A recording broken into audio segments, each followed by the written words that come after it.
तो दिल्ली के मुख्यमंत्री अरविंद केजरीवाल ने घायलों की मदद करने और जो इस हादसे में अपनी जान गंवा बैठे हैं उनके परिजनों को मुआवजा देने का ऐलान किया है। और हमारे एक और सहयोगी आनंद तिवारी घटनास्थल पर इसके अभी हमारे साथ मौजूद है, सीधे लिए चलते हैं आपको उनके पास।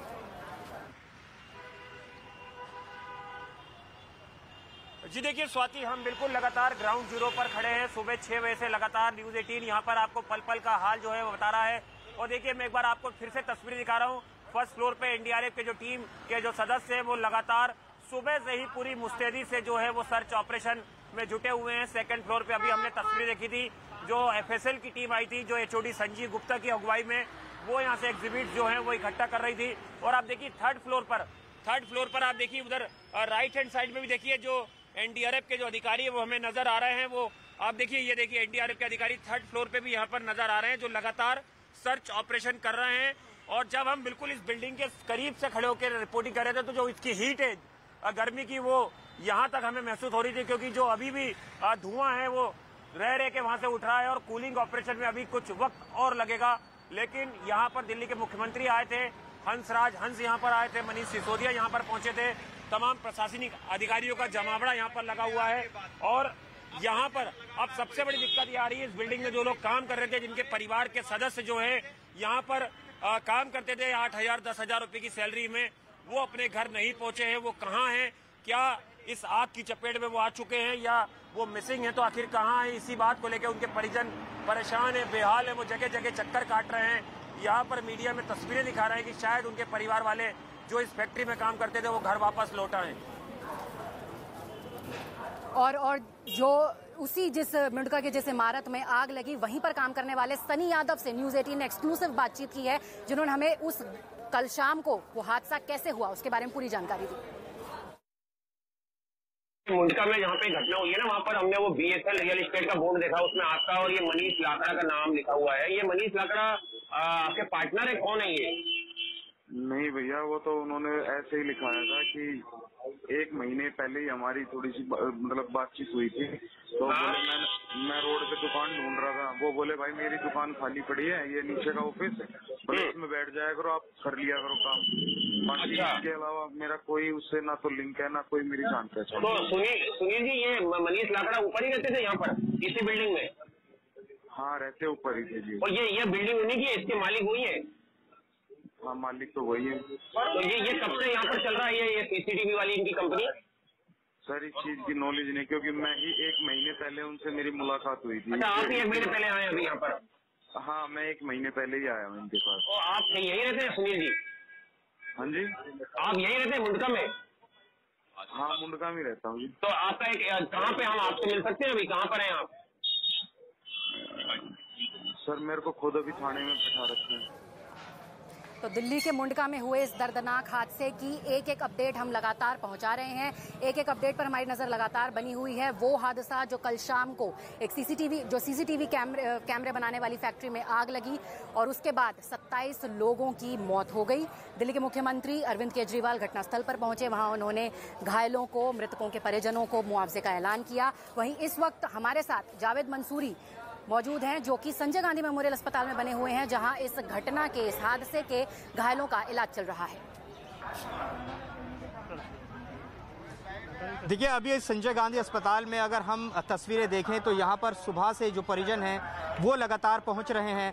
अब सबके सामने एक बड़ी चिंता ये है कि जो यहाँ पर शव रखे हैं उनकी पहचान कैसे हो।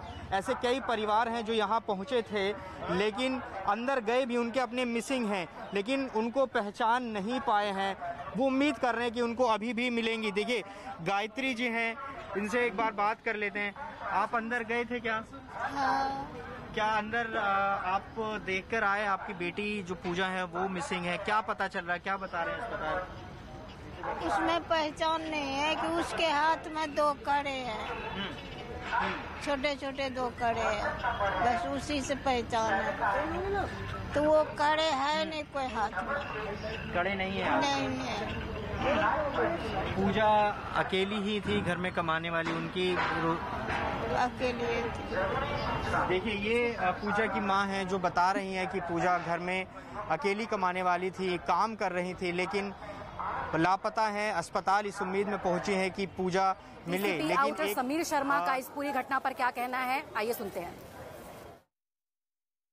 अभी तक हमारे पास टोटल 27 जो हैं डेड बॉडीज, मतलब काफ़ी जो चार्ड हालत में भी हैं काफ़ी, वो मिली हैं हमको, जिसमें से अभी हम आइडेंटिफाई का प्रोसीजर कर रहे हैं। जिन जिन फैमिली मेंबर्स की जो मिसिंग है, जिनके जहां वो वर्कर काम करते थे, वो सब आ रहे हैं और उनके साथ हम कोशिश कर रहे हैं कि उनकी बॉडीज़ जिन जिन की आइडेंटिफाई हो जाए, जैसे कि कोई भी कड़ा या कोई ऐसी उससे आइडेंटिफाई करने की जितनी मैक्सिमम कोशिश कर रहे हैं। और इसमें हमने एफआईआर रजिस्टर कर ली है और 2 लोगों को इसमें जो कंपनी ओनर है उनको उसको अरेस्ट कर लिया है प्रॉपर सेक्शन में, और इसमें हम आगे की कार्रवाई कर रहे हैं। ठीक है। दीपक बिष्ट, वही हमारे एक और सहयोगी दीपक बिष्ट घटनास्थल से हमारे साथ जुड़ गए हैं। सीधे लिए चलते हैं आपको उनके पास कि क्या ताजा तस्वीरें हैं जिस इमारत में कल शाम को भयानक आग लगी थी। जी बिल्कुल, देखिए इस वक्त मैं मुंडगा के पास उसी बिल्डिंग के सामने खड़ा हूं और ये बिल्डिंग जिसके अंदर अभी कुछ देर पहले ही फॉरेंसिक टीमें यहां पर पहुंची थी, उसके साथ ही एनडीआरएफ की टीम अभी भी सर्च अभियान में यहां पर जुटी हुई है, क्योंकि कुछ ऐसे लोग हैं जिनकी मिसिंग हुई है और मिसिंग के बाद उनको तलाशना बहुत ज़रूरी है। एनडीआरएफ की टीमें अंदर ये देख रही हैं जहाँ पर गोडाउन का जो इलाका था, क्योंकि यहाँ पर ये बताया जा रहा था कि फर्स्ट फ्लोर जहाँ पर सीढ़ियाँ थी, जहाँ से बचने का रास्ता था, एग्जिट रास्ता था, उसी जगह पर ये पैकिंग जो सीसीटीवी कैमरों के पैकिंग थी, उनके डिब्बे थे, बड़े बड़े बॉक्स रखे गए थे, वो सिर्फ सीढ़ियों पर ही रखे गए थे और वहीं से भागने का रास्ता था। और यही वजह थी कि आग जब लगी थी तो जितने भी कर्मचारी थे अंदर जो फर्स्ट फ्लोर और सेकंड फ्लोर पर थे, वो वहाँ से भाग नहीं सके थे, क्योंकि वहाँ पर बड़े बड़े बॉक्स रखे गए थे। ये जानकारी न्यूज़ 18 इंडिया को यहाँ पर लोगों के माध्यम से मिली है।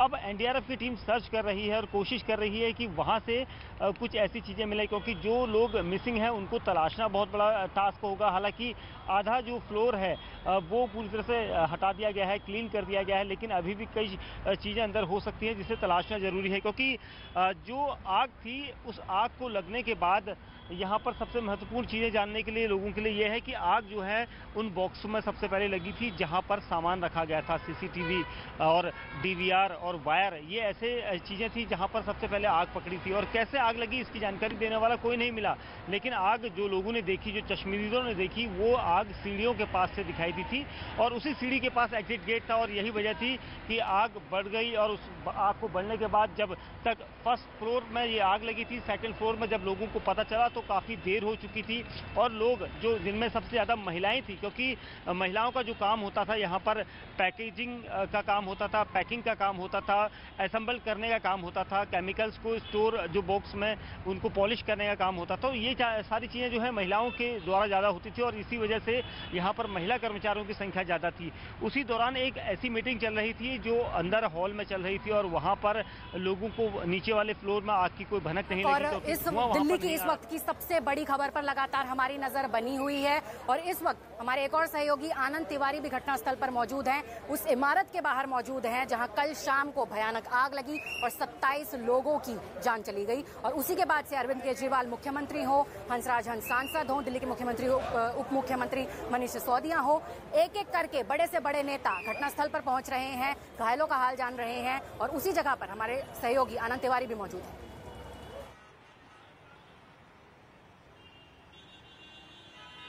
जी बिल्कुल, देखिए स्वाति, अब देखिए बिल्कुल स्वाति, जिस तरह से अभी फिलहाल दिल्ली पुलिस इस पूरे मामले की जांच करी है, लेकिन कयास ये लगाया जा रहा है कि क्राइम ब्रांच, दिल्ली पुलिस की क्राइम ब्रांच को भी ये मामला ट्रांसफर हो सकता है, क्योंकि जिस तरह से हमने देखा था कि अनाज मंडी में जो आग लगी थी वो भी काफी भीषण आग थी और उसके बाद उसकी जांच जो है वो क्राइम ब्रांच को दी गई थी ताकि वो प्रोफेशनल तरीके से इस पूरे मामले की जांच करे और जो भी इसमें लैब से कम वो तमाम चीजें सामने आए।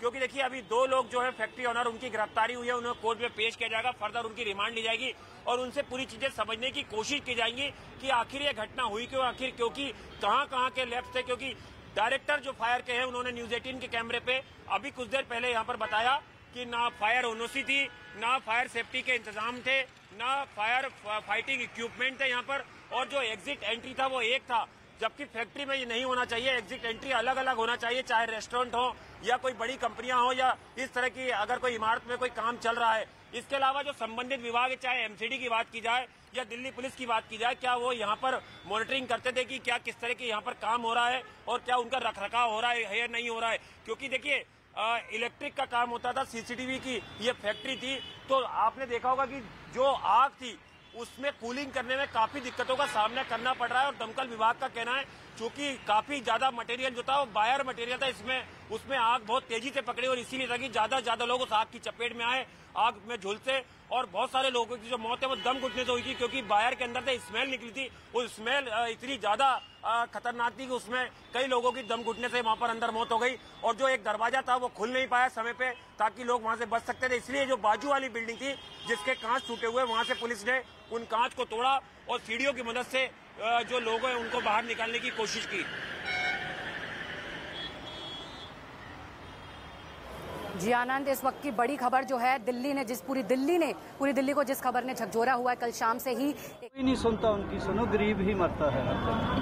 आग बुझने के साथ ही सिस्टम फिर सो जाता है। वही तो बात है, सोया ना होता तो ये जाने, ये 10 लाख का मुआवजा क्या होगा?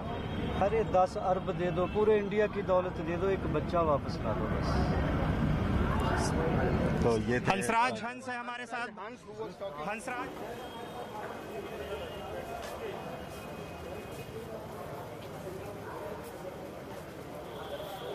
तो दिल्ली की सबसे बड़ी खबर पर लगातार हमारी नजर बनी हुई है। कल शाम को दिल्ली के मुंडका इलाके में जिस फैक्ट्री में आग लगी और उसके बाद 27 लोगों की जान चली गई, उस खबर पर हम लगातार बने हुए हैं। और उसी के बाद कहा जा रहा है कि और लापरवाही की जो सबसे बड़ी बात सामने आई है कि जो बिल्डिंग थी उसको एनओसी ही नहीं मिला था। जीते हैं सर, आप भावुक भी हो रहे हैं। भावुक ना मैं क्या अब बंगड़ा डालूं? सर ये बताइए, मैं करूं क्या? जवाब ही नहीं है मेरे पास। लेकिन सर आप, लानत है इस सिस्टम पे, लानत।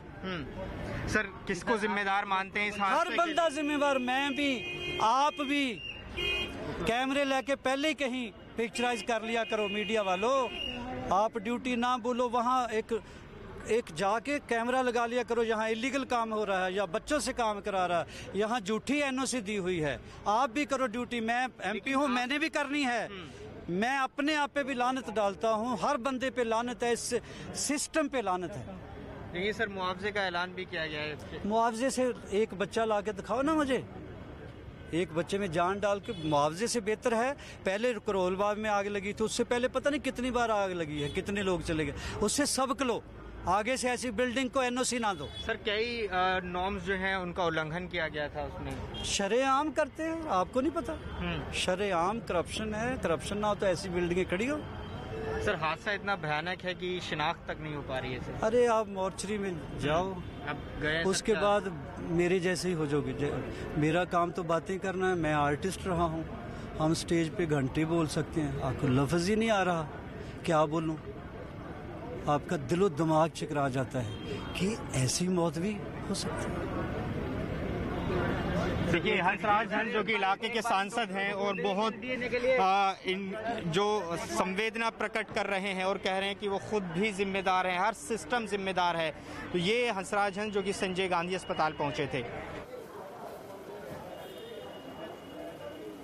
तो दिल्ली की सबसे बड़ी खबर इस वक्त की, मुंडका इलाके में कल शाम को सीसीटीवी कैमरे बनाने वाली एक फैक्ट्री में आग लगी जिसमें 27 लोगों की मौत हो गई। और सबसे बड़ी बात जो इस घटना में पूरी सामने आई है वो ये कि उस फैक्ट्री को, उस बिल्डिंग को एनओसी ही नहीं मिला था, यानी कि जो आग से बचने के जो इंतजाम होते हैं उस बिल्डिंग में थे ही नहीं। और कितने ही लोगों की जिंदगी वहां पर दांव पर लगा दी गई और उसी का खमियाजा उन 27 लोगों ने भुगता जो उस आग में झुलस कर, और बताया जा रहा है कि कई लोग तो ऐसे थे क्योंकि इतना ज्यादा वहां पे धुआं हो चुका था आग की वजह से कि वो सांस ही नहीं ले पा रहे थे और दम घुटने से उनकी मौत हो गई। इतना ही नहीं, वहां पर लोगों को निकलने का ही मौका नहीं मिला उस बिल्डिंग से क्योंकि वहां पर कोई फायर एग्जिट ही नहीं था। और इस पूरी जानकारी के लिए हम आपको सीधे लिए चलते हैं दीपक बिष्ट के पास, जो उसी बिल्डिंग के बाहर जमे हुए हैं। देखिए बिल्कुल यहाँ पर कई सारी चीज़ें अब सामने आ रही हैं जांच में, क्योंकि ये कहा जा रहा है कि इस बिल्डिंग के पास एनओसी नहीं थी, फायर फाइटिंग सिस्टम नहीं थे, क्योंकि बिल्डिंग का अगर बाहर से जो सामने मुआयना अगर करें तो आपको मैं दिखाऊंगा, यहाँ पर आप खत्री जी जरा दिखाइए कैमरे से इस बिल्डिंग को, क्योंकि ये पूरी बिल्डिंग इतनी बड़ी है कि यहाँ पर 2 एग्जिट सामने की तरफ होने चाहिए थे, 2 पीछे की तरफ होने चाहिए थे, लेकिन एक एग्जिट इसमें था और फायर फाइटिंग सिस्टम का कोई भी इंतजाम नहीं था। अगर आगजनी हो जाए तो उसके बाद कैसे बचाव होगा, कैसे फायर एक्सटिंग्विशर का इस्तेमाल होगा, ये कोई भी यहाँ पर सिस्टम नहीं मौजूद था। और यही वजह है कि फायर विभाग ने ये तक माना है कि बिल्डिंग पूरी तरह से अवैध बनाई गई थी और इसमें फायर फाइटिंग सिस्टम मौजूद नहीं थे, जिसकी वजह से जो लोग अंदर फंसे थे, जिनमें सबसे ज़्यादा अधिकतर महिलाएं थी, कर्मचारी काम करने वाली, वो अचानक इस पूरे आग के हादसे में घिर गई और बदहवास सी हालत उन लोगों की हो गई थी। क्योंकि कैसे बचाव किया जाए, क्योंकि जिस सीढ़ी को एग्जिट गेट को माना जा रहा था कि वहां से बाहर निकलेंगे, लेकिन वो एग्जिट गेट पर पूरा गोदाम बना के रखा गया था, यानी बड़े बड़े पैकिंग के बॉक्स रखे गए थे, जहां पर आग शुरुआत से वहां पर पकड़ी और उसके बाद लगातार वहां से लोगों का निकलना मुश्किल हो गया था।